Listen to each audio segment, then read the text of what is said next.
Hey everyone, and welcome to another episode of How to Hack Injuries. I'm Sarah Pitts, your Chief Injury Hacker, and today we're talking about mobility versus injury hacking. So, what do I mean? Well, there's three crucial elements that are generally missing from the standard methods of trying to improve movement, and we've come into my studio today so I can show you and demonstrate what I mean. Okay, so the first one is that the we're trying to release the tension, but the crucial element that's missing from most of these mobility methods is that they don't do it with respect to the rest of the body. So we try and release tension in individual muscles like foam rolling or when we're stretching or something like that, but they don't focus or they don't allow the body to really absorb that into how the rest of the body works. We just try and take away that tension in one specific place and expect the body to be able to manage that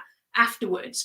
The second crucial element even that's missing is we don't allow the brain to experience this new range of motion that we have in the joint after that muscle tension has been released. So again, we just release the muscle tension and then expect the brain to know how to coordinate everything, and we don't give it a chance to do that. And the third crucial element that's missing is that actually the brain needs to coordinate this new range of movement that we found with the rest of the body. So, like I said, foam rolling and stretching, they kind of dive straight into the muscles individually, but corrective exercise, the process that they go through with corrective exercise, they do try to absorb that into the function of the rest of the body. So they go in with the foam rolling and the strengthening of individual muscles and stuff like that, and then they try and make it a integrated movement at the end. But it's a long, drawn-out process which most people don't want to follow. They just want to get on with their warming up or whatever it is that they're doing. And it's okay for specialists, and if the person is trying to fix a particular posture problem or something like that, they might want to spend the time dealing with those issues in that way. The Gray Institute is the best place that I found to try and help with all of this stuff. But again, they do release the tension with respect to the rest of the body through their 3D dynamic stretching. I'm going to demonstrate that in a second. But it's still core. After years of using this with my own clients, I found that people get stuck in a release the tension, tighten it up again, yo-yo cycle that never really seems to get broken. And the only way that we can do that is by adding these extra layers of this crucial elements into the mix, okay? So I developed this process that I call the 3M flow. It's heavily based on the Gray Institute's 3D dynamic stretching. That's it.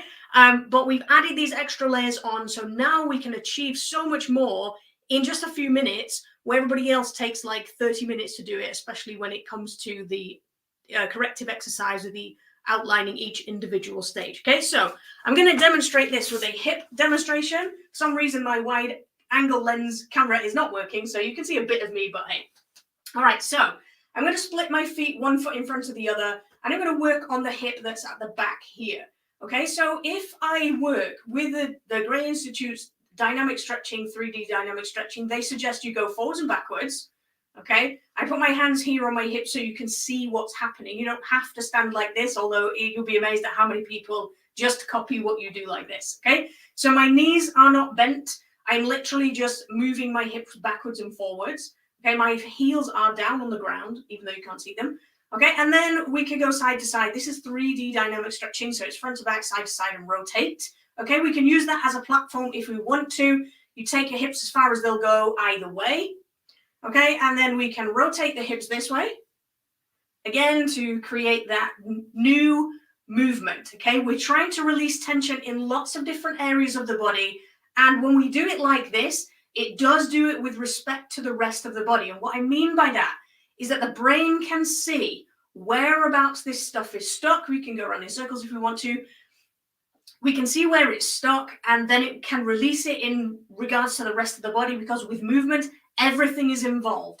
Every single muscle in every single direction is trying to control movement. That's all they're doing. Some will do it lengthening, some will do it shortening, and when I move in circles like this, they'll do a bit of both. Okay, so that is what I call the micro movement. That is the first M of the 3M flow. But now we get to move it on a stage because I can now move my hip further than I could, which is great.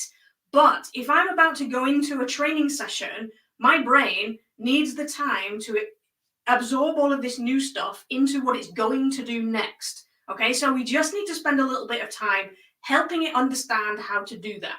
Okay, so if I turn sideways, you can see a little bit better what I'm going to do with my spine. My feet are in exactly the same place. I can feel a little bit of a stretch through my hip here. What I'm going to do is bend my upper body forwards and then lean back, because this is it's taking my hip through a range of motion, and it's allowing my brain to go, right, that's that end and that's this end. Okay, that is allowing it to just absorb what's going on with my brain, with my range of motion, with the rest of my body, and with my brain as well. Okay, but if we then allow the brain to coordinate that with the rest of the body, so in extra movements as well, we add another joint range, for example. Let's use the spine, let's use rotation. We can go down like this and up like this, and now my brain is having to use that range of motion in a general, additional, coordinated exercise. Okay, so that is a 3M flow in a nutshell. It's something I teach to my level 2 injury hacking certification students, to everyone who has passed the basic injury hacking course, which is Injury Hacking Secrets. But if you want to join in with injury hackers who, just like you, who want to be able to help their people to get themselves out of pain, improve their movement quickly, you can see I did that in just a few minutes. Okay, come and join us at the injury hacking community over at injuryhackers.com. We're over on Facebook. You can come and join us there. So thanks for watching, and I'll see you again next time. Oh, and don't forget, if you like this video, don't forget to share it with your friends. Thanks so much. See you soon.